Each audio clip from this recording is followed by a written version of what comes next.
history will not be kind to Europe. The continent will always be remembered as a failed geopolitical actor. I know these are strong words and I plan to explain them. Europe talks about multilateralism, but it jumps at the opportunity of joining China's Belt and Road project. Italy joined as early as March 2019. Europe also endorses liberal democracy, but feels absolutely no shame in doing business with authoritarian China.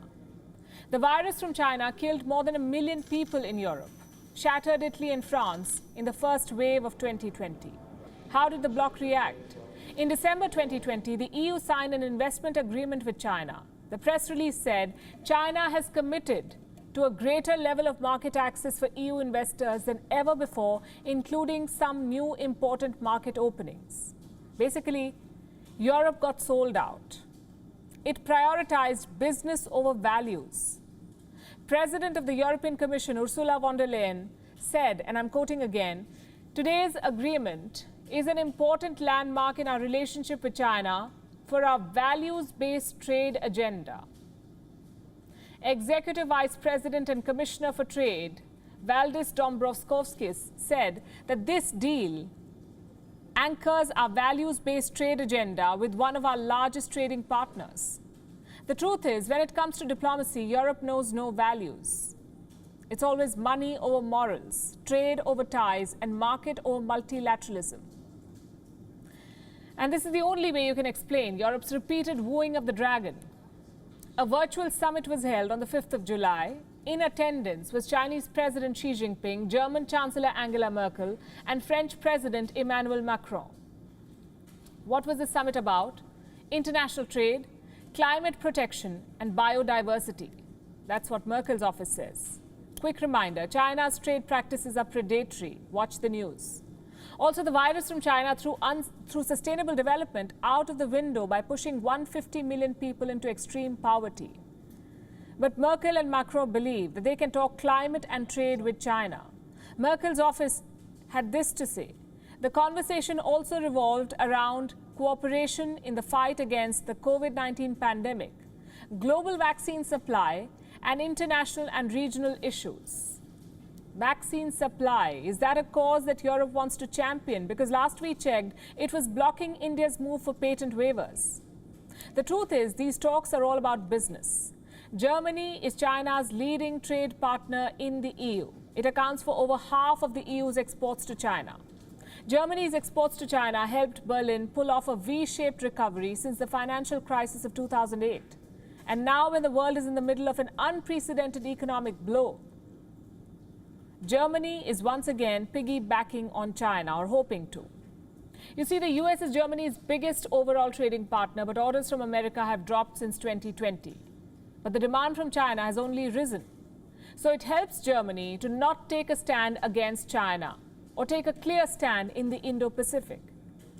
It also helps us understand why it was during the German presidency of the EU Council that the December 2020 investment treaty was worked upon, the one with China.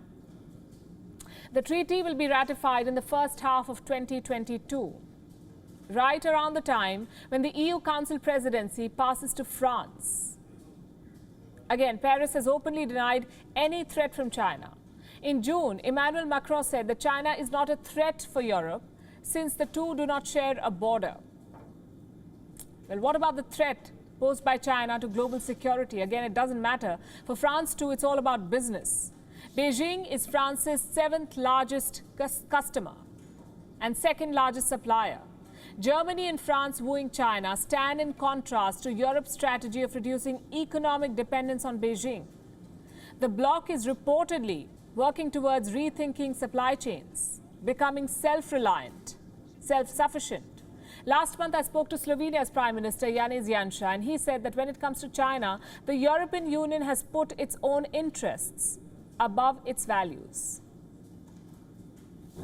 Indeed, and we recently saw a strong statement from the G7 about China. It demanded transparency from Beijing on the pandemic. It also called out the Communist Party for human rights violations and Xinjiang and Hong Kong. And some European leaders signed on the statement. But do you believe that Europe as a whole and the European Union has done enough to contain the growing threat from China? Frankly speaking, no. As many times during the history from the last, especially 2 centuries, we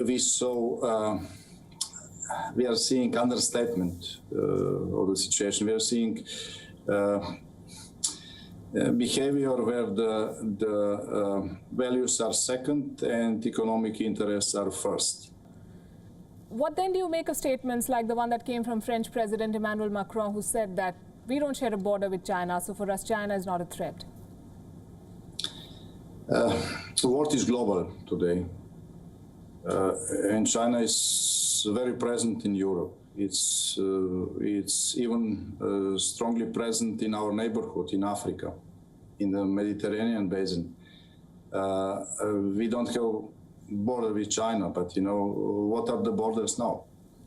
So it's different if China is your bordering country and you have some problems, as you well know this, but China is a global power. It's much important challenger than Russia or some other countries.